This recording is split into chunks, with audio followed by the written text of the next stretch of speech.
All right, welcome back to the Lattimore Performance Podcast. I think this is number 10 now. It's been a few months for Teddy and I to both be on here together, but we're back. We are back. It's been a wild summer. I mean, we got to recap. Summer is busy. I talked last week on Ironman. We'll go back into a little bit more of that, but man, what's been going on since I think the last time we talked was after San Francisco.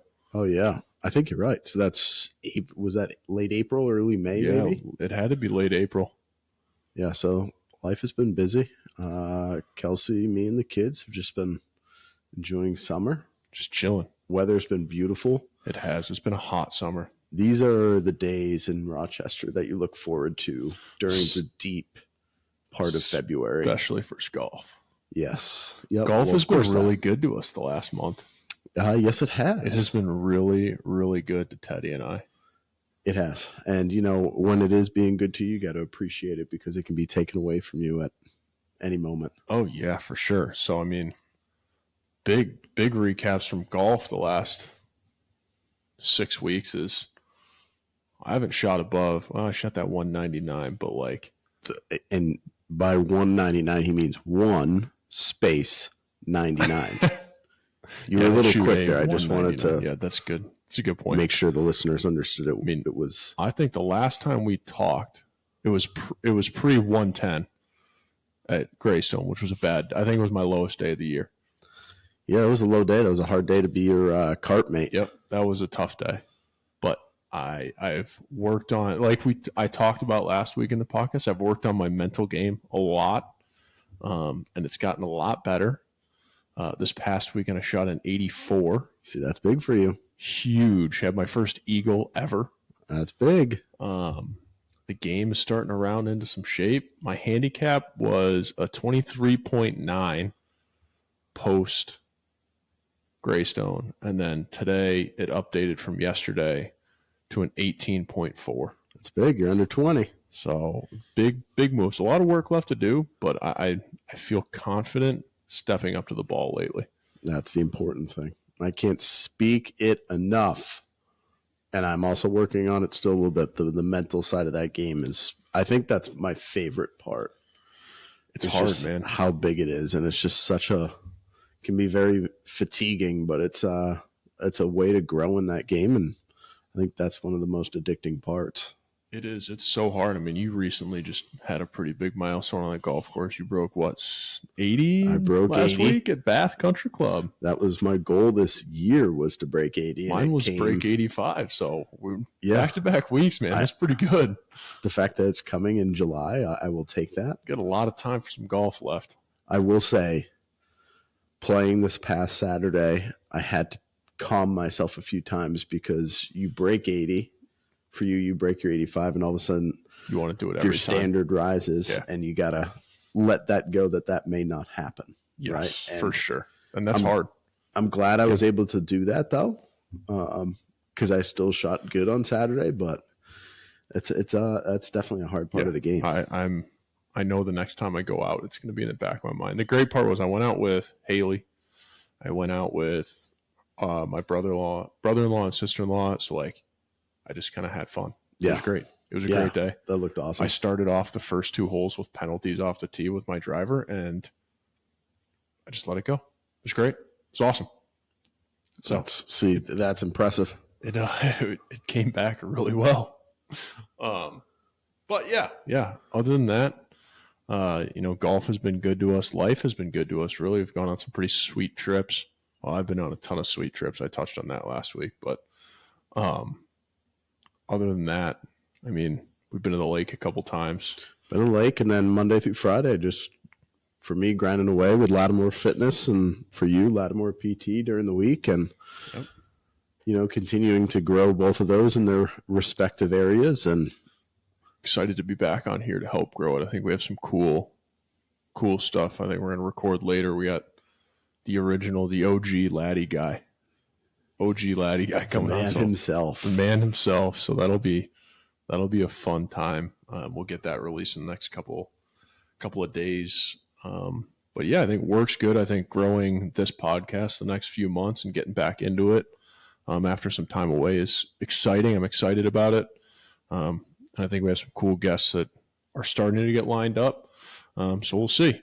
But I got a few things I wanted to follow up on that podcast from last week. You had some fans. We actually have fans that reached out. I mean, Thanks, Aaron. thank you, Aaron.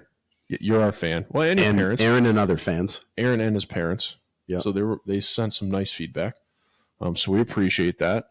I talked a lot last week about Jordan, Allie, and Ryan, and I did a really bad job of explaining their roles. So I just talked endlessly about these three people, and no one knows who they are. So I'm going to touch on that real quick.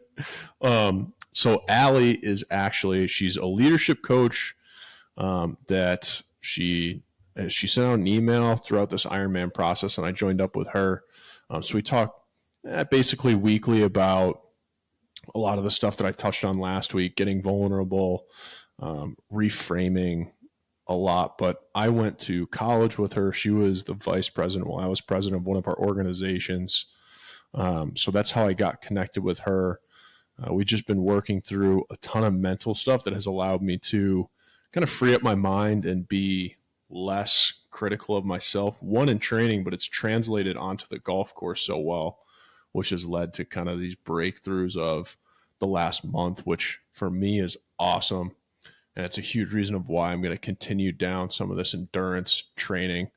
Doing another Ironman next year is more so because of the mental gains that I felt in those last 6 months, as opposed to, physically it sucked, but it wasn't anything insane, but it was more the mental gains that want me to, I want to do it again. So that's Allie. She's a Penn Stater. We are. She travels the world. She has her own business. She started Unexplored, so she takes trips. She's been freaking everywhere. She travels all the time. She works from home. She travels. She's always been in a new state when we call. She's been out west. That's amazing. Yeah. I was like, all right, where are you this week? So she's actually someone we'll probably have on here eventually. Yeah, that sounds. I'd love to do that. Yeah. Ryan is the triathlon coach that I hired back in, I think it was December. He started tribal training. Wearing the shirt today, actually. Our motto is adapt and overcome. But he's put together a really great group of guys that are all in that same mindset of trying to grow in their life outside of endurance training, but also signing up for these ultra marathons, Ironman events. And he's put together a really cool group of things. Him and Jordan, actually, I'll get into who Jordan is in a second, but they're both writing books on their endurance mindset. But a lot of what they've preached and built in that team is just advancing your mindset through endurance sports. So that's been huge for me, a lot of what I talked about last week. And then Jordan, finally, he's a former professor up in Ontario. He ended up getting out of the formality of professor life and working for the university and joined up with Ryan to be the tribal professor. So he does a lot on mindset, philosophy around sport and play, and some of the, hard to put into words exactly, but he kind of does a lot similar to Allie, but in a different way of working and reframing how you look at endurance sports and working out, of it being more, we're just getting back to what we did as kids of play, and using endurance and golf as play as opposed to things that we have to do to stay in shape, et cetera, et cetera. So, approaching endurance approaching a race as something we're doing to play, as opposed to, oh, this is just another check mark on I'm trying to be healthy for so and so. Not that can't be a goal, but kind of reframing all of that stuff. So he's been instrumental in a lot of that stuff we talked about last week. So there's another thing I talked about last week was what I actually did, because I told everyone that I wasn't perfect. I was far from perfect. I probably hit, I want to say 75% of my workouts throughout. We had planned, Ryan helped me plan. Teddy was there for some of them at the lake.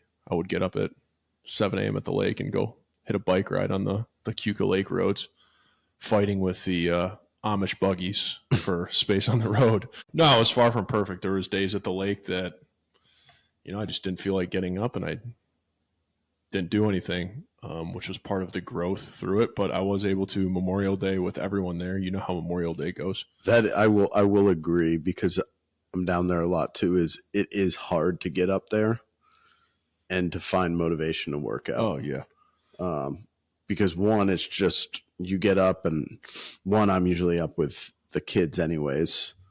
So if I'm doing an activity, it's fishing. Yeah. But it's just so beautiful in the morning. That's just so relaxing that kind of getting up and getting in an area of discomfort is the last thing you want to do. Which was actually, that exact idea helped me on the bike, because I could just go along the lake road and you could see the lake the whole time. So it was actually like a really nice way to start the morning. But yeah, I was far from perfect with any of those workouts.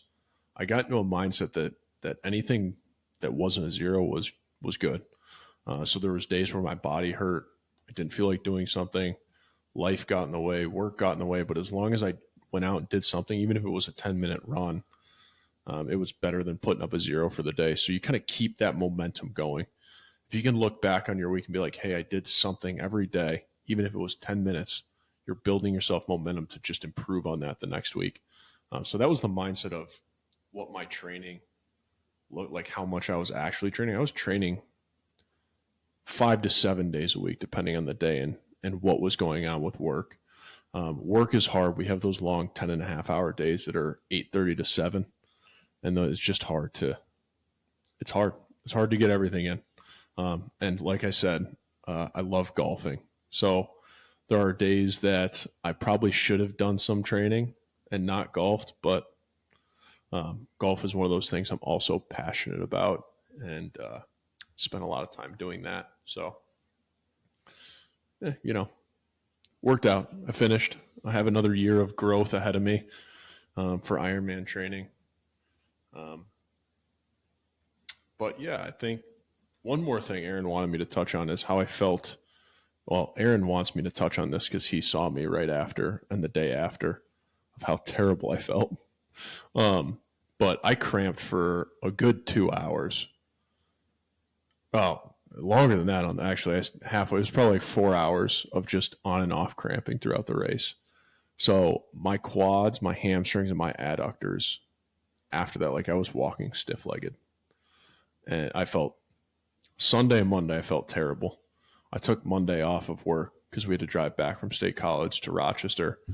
And then I went into work from 7 to 4 on Tuesday.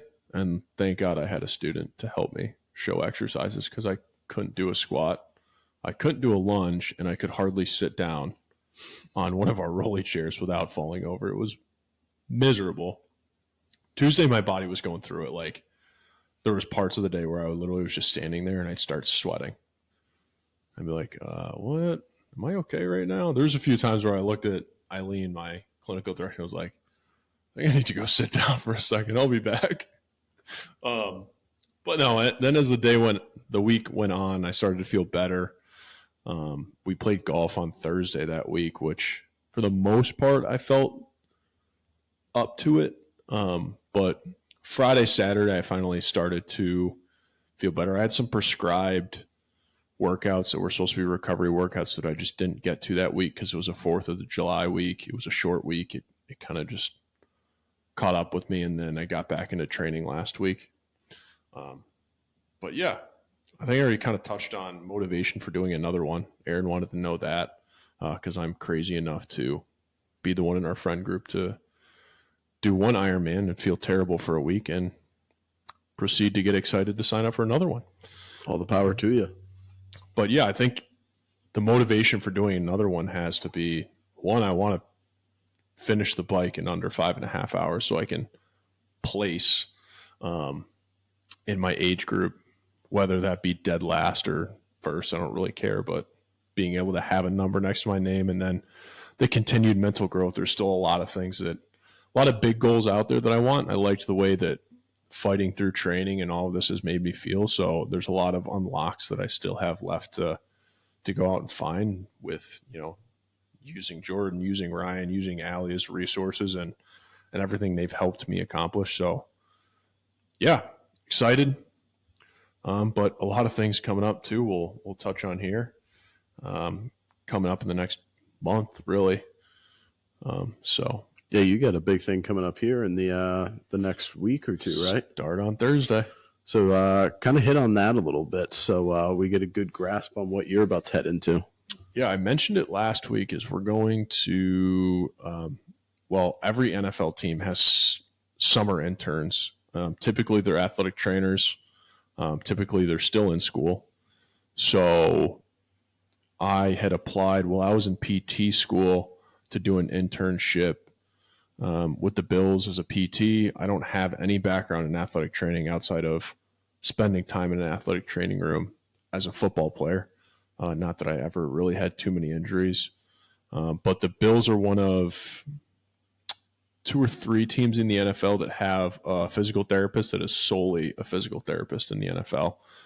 So he's trying to build that arena for essentially PT onlys that aren't dual credentialed. So he reached out to me last December. It's like, hey man, you still interested in doing this? Let's set up a time for an interview. He's actually a Rochester guy. Went to McQuaid, I think. So I ended up doing the interview. They got back to me mid-January like, hey, you want to be the first PT only intern we ever had? And we'll figure it out together because they don't really have a book on what we're supposed to do. And most of the other interns aren't. As far as I know, most of the other interns that are in my same class don't have a license. So like I'm a full practicing PT. I can do anything because I have a license with the state of New York to practice physical therapy. So I'm sure that'll help him out a lot. Yeah, he's excited for it. So I don't really know much. I'm showing up on, we were talking about it earlier, I'm showing up on Thursday at 4:00 to check into a hotel in Buffalo, and then we come back up to Rochester for training camp at St. John Fisher on Friday. I'll get to work a lot with Connor, who was on the podcast in March, who I played college football with. I think KJ Hamler played college football with him. He got signed with the Bills in the offseason. So nice. I have a few familiar faces that I know from college, and then just going to go in and work hard, man, and we'll update everyone on the podcast. We'll do some maybe day in the life type stuff. But other than that, I don't know too much. I'm excited to get into it.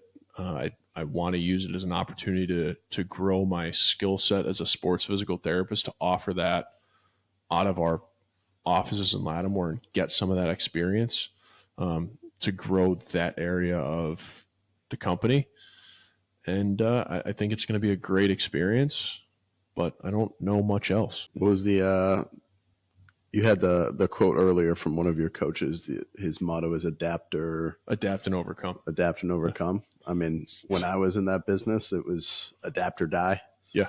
So, I mean, that's all it is. A lot of times you go in with little information and you got to go in with that, adapt, and make it the best thing you can. So it's going to be a good experience. Yeah, that's all we can do.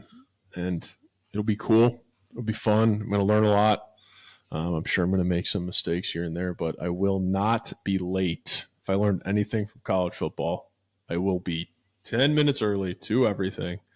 If you're early, you're on time. If you're on time, you're late. If you're late, you're forgotten. Yeah, that was the nice way of putting it. Our Coach Franco put it with a much more serious F word.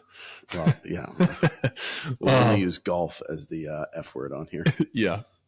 But yeah, that's everything we got here. That's a good recap of where the last month, 2 months has been. We're excited to dive back in. We definitely have more time, more things coming up. We have some cool guests. We got the great John Schumann upstairs right now, so we'll get that up there in the waiting room enjoying a refreshment.